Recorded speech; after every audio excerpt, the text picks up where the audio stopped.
Lots of credit card stuff, banks changing, new perks coming, rules being added, all of that coming up right now on MTM Travel. I don't have anything funny to say to It's not funny at all. that.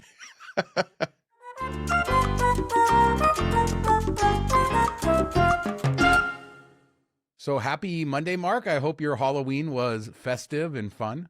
Yeah, the kids and the wife went up. They were trick or treating with friends. My son went with the girl he likes and a group of friends, and my daughter went with her best friend, and my wife went up there. So I sat at home waiting for the first trick or treater ever. We've never had one in 18 years of living here because we're on a busier road. There was no sidewalks before. They did put in sidewalks this summer, still didn't pay off. Those sidewalks, though, I'm surprised. Like all the kids, the sidewalk. It's serious though. In 2025, it feels like Halloween is more of an afterthought. There's more trunk or treats. I know this has been a thing that's happening. Yeah. I have a Trunk or treats 25-year-old ruined kid. Halloween.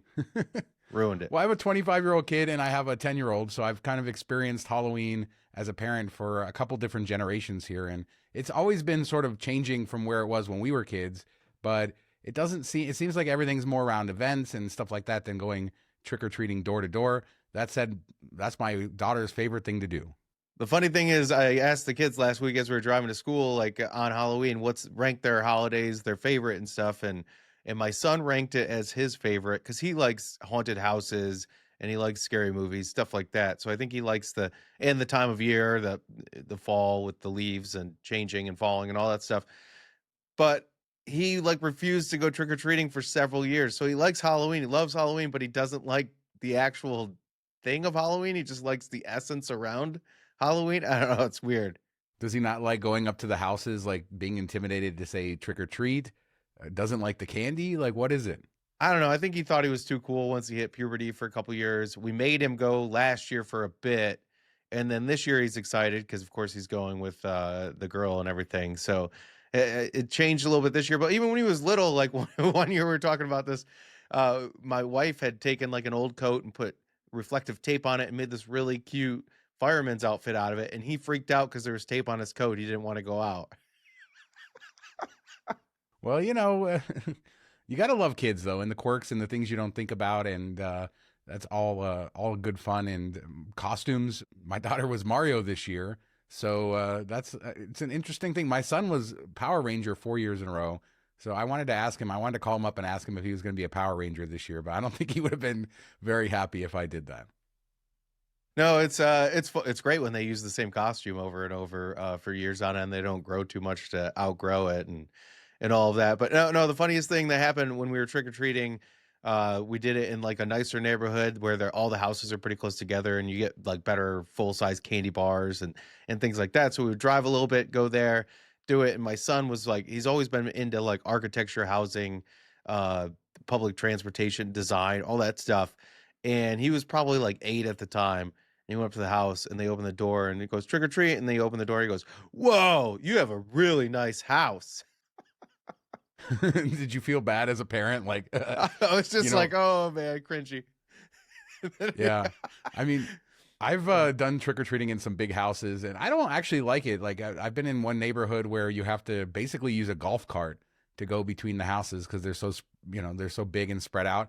And you do get good candy, big houses, wealthy people, but I feel like you lose some of the, I don't know, specialness when you're on a golf cart going between places. That said, some of the decorations in that community are off the charts. Like this one guy who owns a Halloween decoration company, so his house probably has like, I don't know, thousands of decorations on it. So that's always a good thing. So there's a good and bad between going to the nicer neighborhoods. Yeah, that's what's unique about this one is it's all like $1 million houses, but they're really close together. It's just having that zip code, like people want to live there. The schools are really good, all that stuff. So you can there's on one block, there's 15 houses, let's say on one side of the street. So you can just like run through it and fill up a bag pretty quick within an hour. There is a place up in Romeo, like probably like an hour away from Detroit, that they have a street that they shut down and they have cops there and everything. It's this big thing. And every house decorates itself for something. Like one's a Stranger Things house, one's Wednesday Adams house, and they go like all out. and it's actually like deeded that if you buy a house on that street, you have to participate. It's a part of it, and the only houses that weren't decorated are the ones that are for sale. So they probably are like, I'm tired of this crap, but they spend tons of money. Thousands of people go there. It's kind of crazy. That sort of reminds me of Celebration, Florida. That's the town that Disney built 20, 30 years ago. That's right next to Disney World, and it's sort of very idyllic. But the Halloween celebration there has become a big thing. And one of the podcasters I listen to, he lives there, and I think he spends thousands of dollars a year on candy because that's how many people descend on Celebration for Halloween. And yeah, you got to be bought into it, right? You can't live there and not be part of the action. Yeah, it just will upset everybody else, and then you'll look lame. And but it's a huge cost, so you have to really love it, the experience, everything. Plus, there's thousands of people walking all over your yard. I'm sure there's trash left behind. It's a whole production. So kudos to the people that are willing to do it. I would be like, no, I'm not. It's okay. One last thing on Halloween. I might have mentioned this when I was talking about my Asia adventures, but I was so surprised to see how prevalent Halloween is now in China, in Japan, in Korea, all three countries. They have haunts like in their theme parks where that is, but also pumpkins everywhere. And it's crazy to see that this holiday has, we know where its beginnings in like witchcraft and stuff like that, but it's become this global celebration, I guess, in a similar way to Christmas, even though Christmas is very religious for many. It is celebrated in places like Japan as more just the I don't know, the hallmark holiday of all of it. Yeah, you gotta get your KFC. Got to get your KFC. So it's cool, but we got to talk credit cards too. And our favorite bank, Chase, has been in the news. Where do you want to start? The Sapphire Reserve. We're finally going to get some of those cool perks. If you had a Sapphire Reserve card previously, you're grandfathered in, you're finally going to get to activate some of these new perks that they announced a few months ago. Yeah, last week is when it opened up, so make sure if you haven't already, activate them and then probably give it like a day or two. I don't know that you need to. I know sometimes with Amex it gets glitchy when you activate. I always give it a full 24 hours before I go to use it. This is weird. Usually when they announce new perks and raise the annual fee and all this stuff, you get the sweet spot of you get those perks right away if you're a current card holder and you don't have to pay the annual fee until the next time comes around. And I don't know why Chase did it this way, where they made you wait several months. It doesn't make a ton of sense to me, except for they wanted to cause breakage. I could see them saying, let's wait until July 1st when the new quarter hits, so you don't get to double dip the end of June and then go again the beginning of July for some of them. But that's the way the new card holders signups got to do it. It was kind of stressful, only a couple days. But why would you make them wait until October? It's just like a made up time. I don't it just doesn't make sense. They getting the same credits they would have gotten in July. I guess I should say 6 months credits. They're getting the same credits every 6 months. You're just creating more breakage by giving them a closer in time frame. I can't think of another reason that they would do it that way. Just some internal thing probably that manifested itself in this way. I agree with you. It is a little confusing. So what are the perks that you can get? You get the dining credit, which is what, 150 every 6 months. So you have till the end of the year to use that. The $500 edit credit, so you'll get 250 every 6 months. So you'll get that 250 by the end of the year. Also the StubHub or Viagogo credit, $150 before the end of the year. And then your Apple TV Plus subscriptions, you'll get there. So yeah, make sure to do that. I have a card.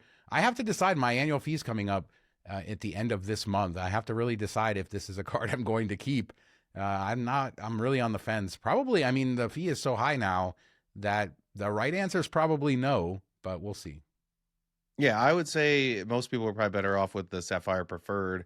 I think it's gotten worse as they've added. I don't think any of these new credits are all that great. I think the Platinum did a better job. And I don't super love the Platinum. I think the FHR credit is fairly worthless. I think the edit credit is fairly worthless. Whenever I search edit stuff, it's like $1,000 a night. So what's $250 off of 2 nights get you, And they made it a little bit better next year where you don't have to wait 6 months. You can use them back to back, but finding a hotel that you can cover at least half the cost of the 2 nights is difficult. And FHR, we've already talked about how I've struggled to find good uses in many cities there. I was even looking like Cincinnati, Cleveland, other Midwest cities outside of Detroit, and everything's expensive, or it's a hotel collection where you need 2 nights, and then it gets up to $600-700 for the 2 nights, and you're only getting 300 back. all these prices seem to have increased as soon as the credits came out. So I don't think that's great.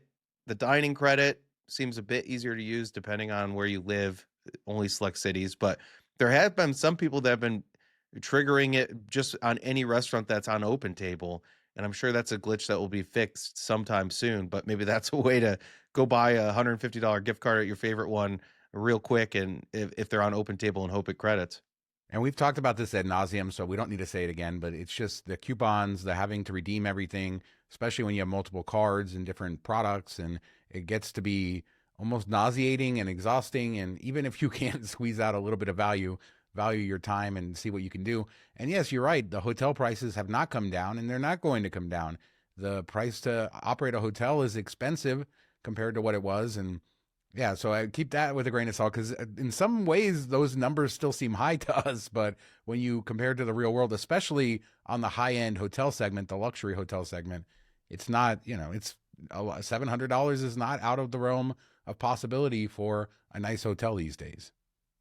Yeah, my buddy was looking at booking in New York because we're going to New York in May, and I had booked the Virgin Hotel using my Virgin free night certs, and he searched it. He's like, "Oh, maybe I can use my edit credit there," and I'm like, "Oh, it's not going to be great because New York's already super expensive for hotels."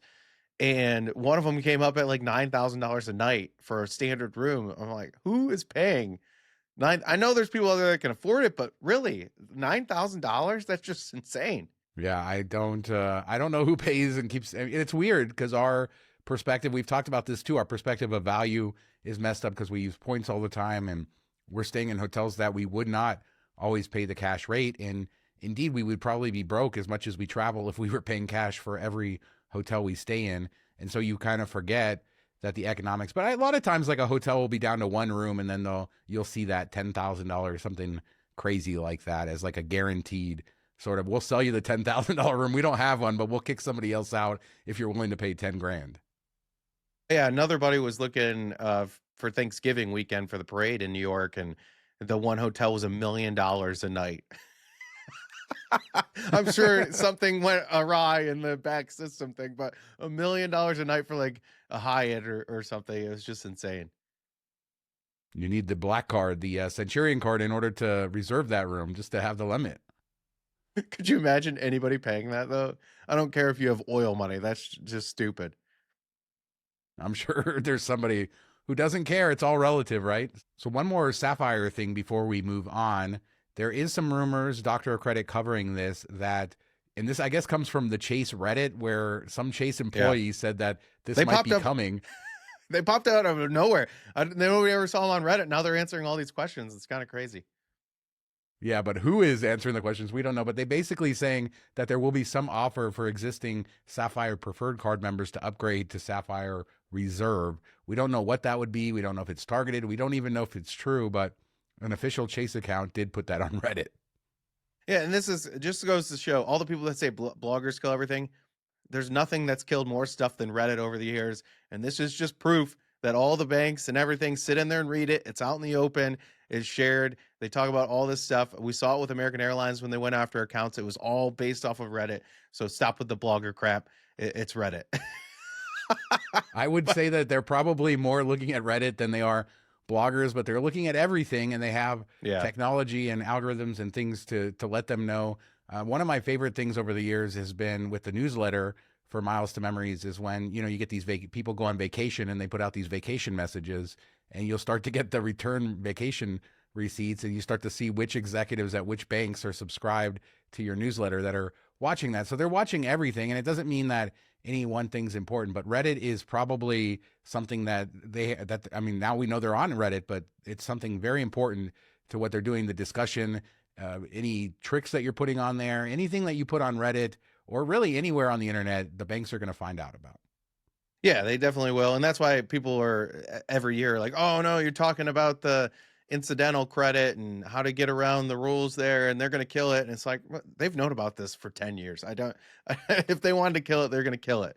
And they might at some point, but it's not anything new. It's not like they don't know. They've known probably since like 2013 or wherever 2015, whenever this started. So you don't have to worry about that. So back to this. We have seen upgrade offers from Chase at times on like their co-branded cards, United, stuff like that. The offers are usually pretty crappy, like 5,000 points, 5,000 miles, stuff like that. I've never understood why they didn't proactively do it more. We see Amex does this really well. So it makes sense why they would want you to do it, especially with this higher annual fee and more credits for you to not use that they'll make money off of. So why wouldn't you offer it? It's just a question of one, what does the offer look like? Is it good enough to justify it? And then two, does that negate you from getting a sign up bonus if you haven't held the card before down the line? Because the new murky rules they have, you should be able to get sign up bonuses for both. And then that's changed and gone back and forth, and it's kind of a mess. But I do worry if you take the upgrade offer, if that screws you a little bit down the line if you've not held that card for a while.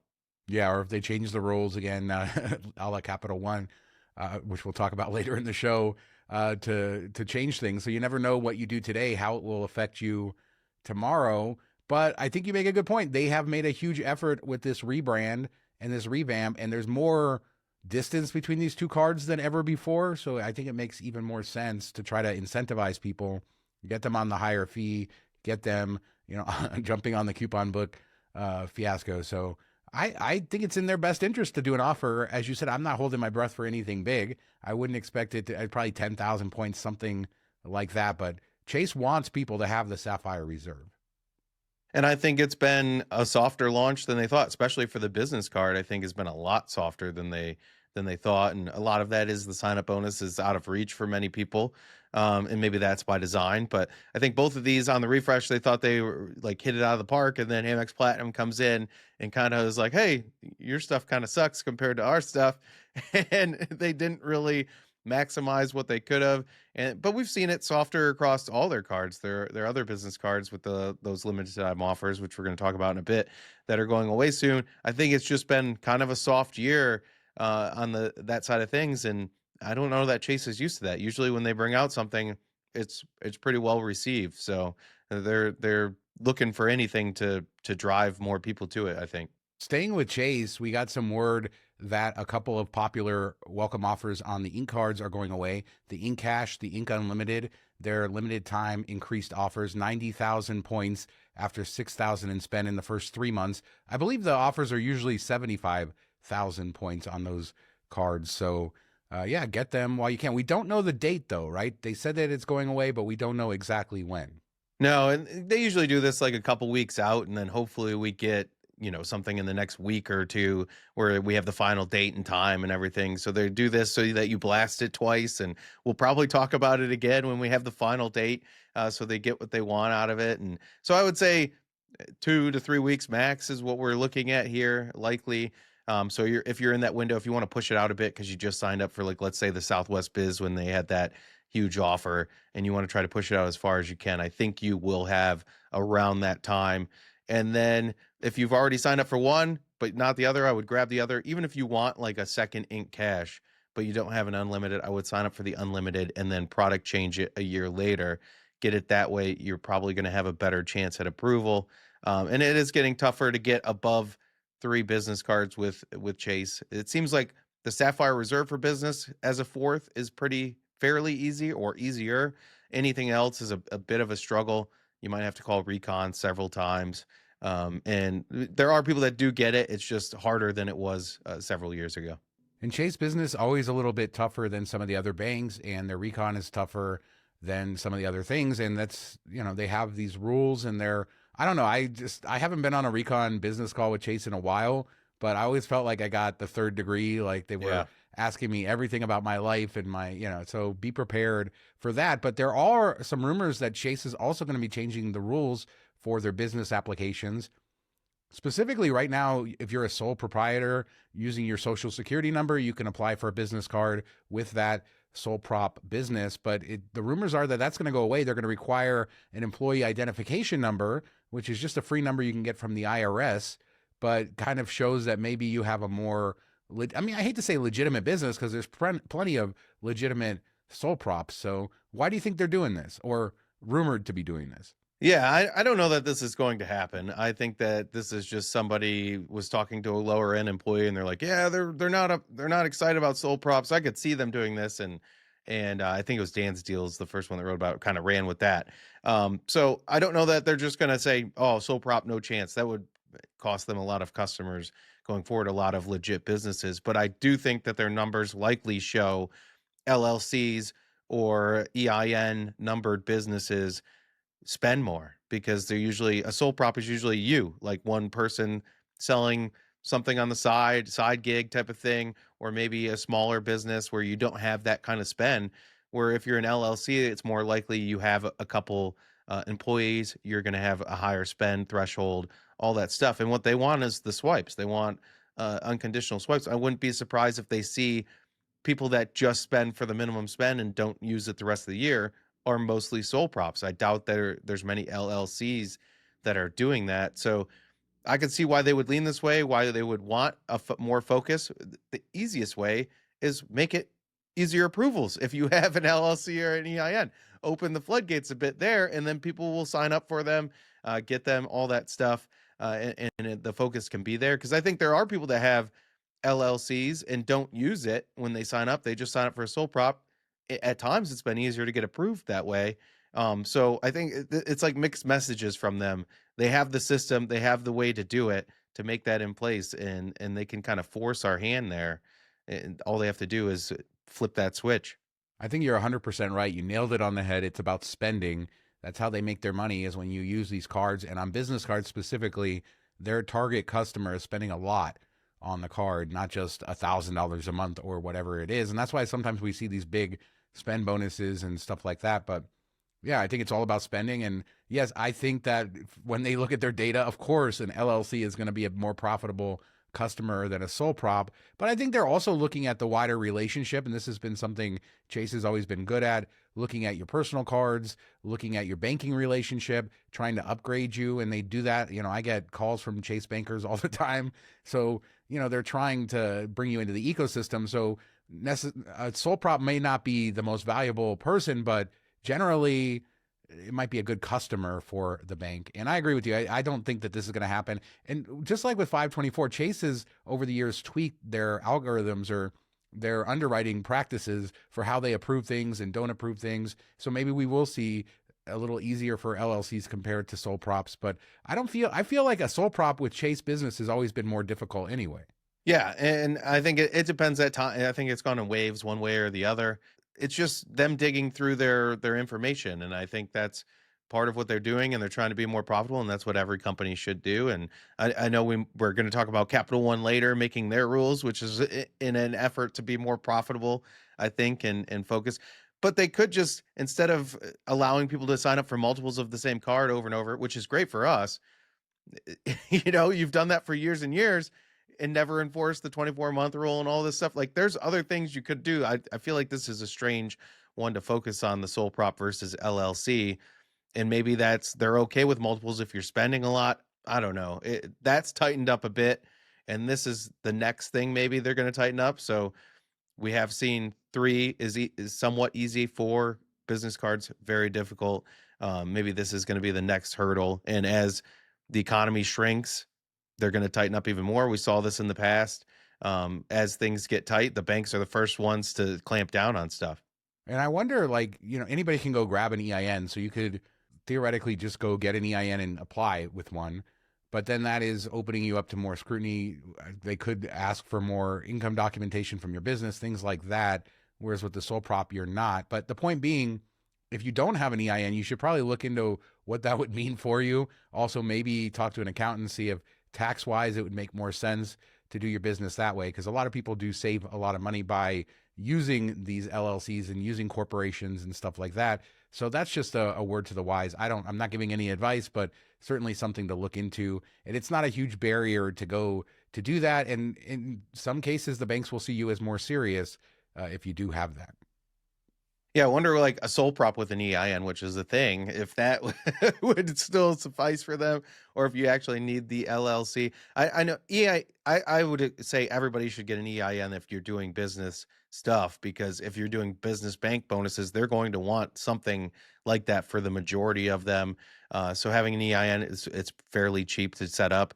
Your accountant can do it for you a lot of times, or you can pay. I think there's online stuff that only charges you the fee and they do it for free. So there's ways to get that fairly easily. I had my buddy who does this for business. He's an attorney and he sets up all these other accounts. I'm like, hey, can you just do this EIN thing for me? He goes, I filed the paperwork and my father-in-law is my accountant. So I reached out to him and he submitted it to the IRS and I got it all and bought them both lunch or dinner or whatever. And it was pretty easy. Yeah, I think you can just do it online now too with the IRS website. So I think I did that myself for one of the businesses in the past, but simple stuff. Accountants are good, so make sure you check with yours. But let's talk Capital One. You hinted at that. They have new family rules, pretty punitive family rules coming in. From a little behind the scenes, Capital One, from the affiliate perspective, they were one of the banks that always does a look back. So they look back to see if you apply for a credit card, how profitable of a customer that person is, and they give bonuses to on the affiliate side based on that. So they've always been kind of tuned in to not only acquiring the customer, but how good the customer is over time. And yeah, so these new family rules, they apply to the venture cards. Explain away. Yeah, that is an interesting point. They're the only ones that really do that, where they let it go for several months, and then they're like, okay, this is a good spending customer, and we'll give you a little bit higher affiliate commission. Versus if it's a bad customer, you get a very small affiliate commission, and that's similar to the way that they paid their bankers when the Venture X business came out, and you had to use a banker. They made their money based off of how much you spent in the first year, so they got like a percentage of that spend. So that's the way they've always looked at it, and they kind of poo-pooed business cards for years and years, and then they realized that's where all the swipes are and all the big spend is. So it's stupid that they weren't in that game from the beginning. But this is focused on the personal side of things, the Venture One, the Venture Rewards, and the Venture X. And they basically just copied Amex's handbook. I'm sure they got somebody over from Amex that came in and said, hey, why aren't you guys doing this? This is what we did over there, and it's great. So now you have to work from the bottom up. You can get a Venture One, then a Venture, then a Venture X, and you can get all the bonuses for that. But if you carried the card above that, then you negate anything below. So if you already have the Venture X, you're screwed. You can't get any bonuses on anything else for 48 months, which sucks because it's very punitive. The rules weren't in place when you signed up for the Venture X, and now all of a sudden you're saying I can't get it because I got this 2 years ago. That doesn't make any sense to me. I wish they would have just done it 48 months per individual card, similar to what Citi does. Then you're not screwing over people that didn't know there was rules or there weren't rules, so they couldn't abide by them. I think these retroactively enforced application rules are always a big negative for us. Yeah, it does suck. I mean, I have a Venture X card, so that I would be in this position. Well, no, never mind. I have a Venture X business card, but still, I mean, the idea is still the same. But Yeah. this is not good, and it sucks that you have to start at the bottom, and that's to your point in the article. You talk about what order you have to go with, and you have to go Venture One, then Venture X if you wanted to get all of the welcome offers. Now, the one I don't know caveat to all this is that Capital One not the easiest bank to get approved with, so it's not like you're going and getting 6 cards with Capital One, or you're able to just go on a rampage with them. But it means that you have to think about this now, be more strategic about what you do with Capital One. And I agree that why not just let existing Venture X cardholders be excluded from this? But it is within their rights. We should say that it's within their rights to do this. Yeah, it totally is, and they have all the power there, so there's not much we can do besides, yell at the sun and all that stuff. But I would skip over the Venture One because of what you said. It can be difficult to get approved. Some people are approved when they're like 24 hard inquiries over the last 2 years, and they get approved no problem. And then somebody that has one hard inquiry over the last 2 years can't get approved. So it doesn't make a ton of sense. There's all these red herrings, or if you have a higher balance on your cards they like you more, or these type of things. Freeze your credit reports, which is funny in their terms. It says something about frozen credit reports, but they don't enforce that. That does seem to help if you freeze 2 credit reports and leave your one with the least amount of strikes against you active. But I would skip over the Venture One and just go right for the Venture card if you're starting out fresh, and then hope that you can get the Venture X too. Do that in that order. If you get denied for the Venture X because it's just hard to get a second approval down the road, then hopefully you get that upgrade offer if you really want the Venture X long term. Usually the sign up bonuses are about the same, so you're not missing too much there. So all of this talk of rules changes, and in the last couple of weeks, there's been a ton of stories about AI and layoffs happening at big Fortune 500 companies. A lot of times, it's going to be attrition, so they're just not going to rehire people who leave. And even UPS, I think, announced 48,000 layoffs. A lot of layoffs coming, and a lot of changes happening with big data and AI. And I wanted to just talk about it, how that's going to affect the miles and points space, because we're talking about the banks and the adjustments they're making, and banks are like data gatherers. They just hog all the data. They have all your financial transactions, but obviously your credit reports. And what they haven't been always so good at doing is correlating that data and putting it together. They have their internal algorithms. They can rank you as a customer. But we've seen over the years with different promotions, different ways, they don't always come to the right conclusion. But these days, with all the data they're gathering, the data they're able to purchase from third party providers, they're able to get a pretty complete picture on you, and they're able to crunch numbers in a much quicker way. And I wonder how that's going to affect people in this space, whether they're considered good customers, bad customers. I just know that the banks are getting the data quicker than ever. And because of AI and because of some of these processes, they're able to adapt quicker than they've ever before, because it wasn't possible to I don't know, crunch all this data. Yeah, it's going to be negative for us for sure if you're able to compile stuff much quicker and much more accurate than a person can do. And I think AI's got its issues, and I think we're several years away from it really being a super useful tool, especially in this space. I think anybody that Googles stuff about miles and points and they see the AI response, it's wrong more than half the time, and it's not even close a lot of times, especially when you get to the higher level stuff. So it's got some work to do there. As far as the banking stuff, I think that they can tell if you're a good or bad customer. It's just they haven't really enforced that yet. I don't know what the laws are like around that. The financial laws are a whole different level of things. So maybe they can't enact everything they want to because of credit laws and things like that. But it's pretty obvious to people like us in this space that are signing up for a card, getting the bonus, and then not using it again a lot of times, that if you do that a couple of times, the bank should just probably say, you know what, we're not getting you any more cards. So maybe down the road, we're going to have to show being a better customer or being more selective on what we sign up for and using it long term, at least for that first year, showing that we're putting good spend on it. And then maybe we want to close it because the annual fee isn't worth it and we move on to another one. But I don't think the sock drawer 50 different cards is going to work much longer into the future if AI really does take over. Yeah, and there's a lot of things that we're not taking into account because we don't see all of the goals of the bank, right? American Express is long touted signups, so they go very hard on getting new signups, and we see these new lifetime language offers. And when they go to Wall Street, that's very important to them.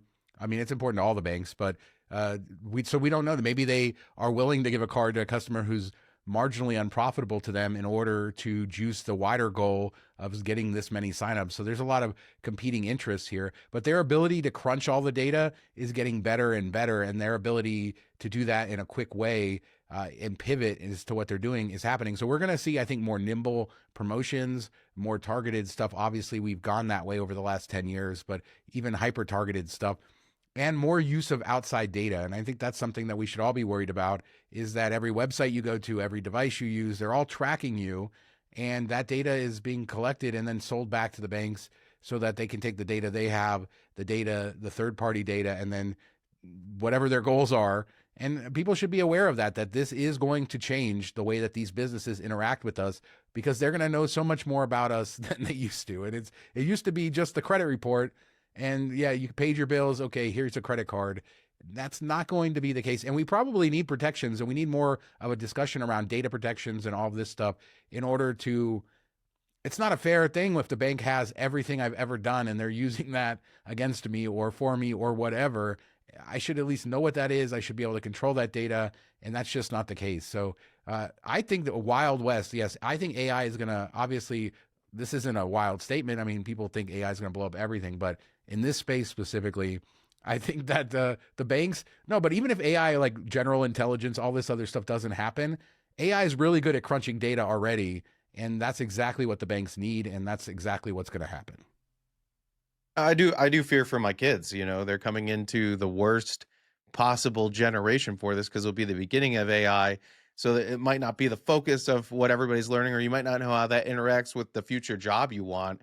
And you're kind of in that in between where Yeah, I know AI is going to be big, but I don't know how it's going to, if it should be a focus of mine in this space or that space, and what I need to know. So they might be like considered dinosaurs 5 years out of college once this really gets rolling. And what does this replace? And then you see stuff on social media and AI created things. You don't know what's real from what's not real at times. And that's another problem that we're going to have with disinformation and everything that goes along with that. So I think they need laws of, if it is an AI created something, it needs to be clearly labeled on there as such, or you face huge fines, because anybody that's putting out this stuff and you can't tell the difference a lot of times, outside of just stepping back and being like, well, that sounds crazy. Why haven't I seen that anywhere else?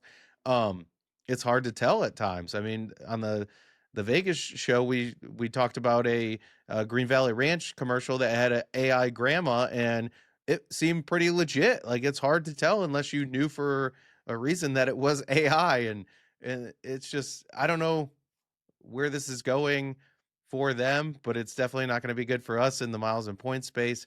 And then maybe future in the workspace too. Like, how many people are going to be using AI to scrub stuff that we've created and then recreate it in their own form a little bit, which has always been done, but it's going to be way easier for them to just scrub and rehash what you've done on your own.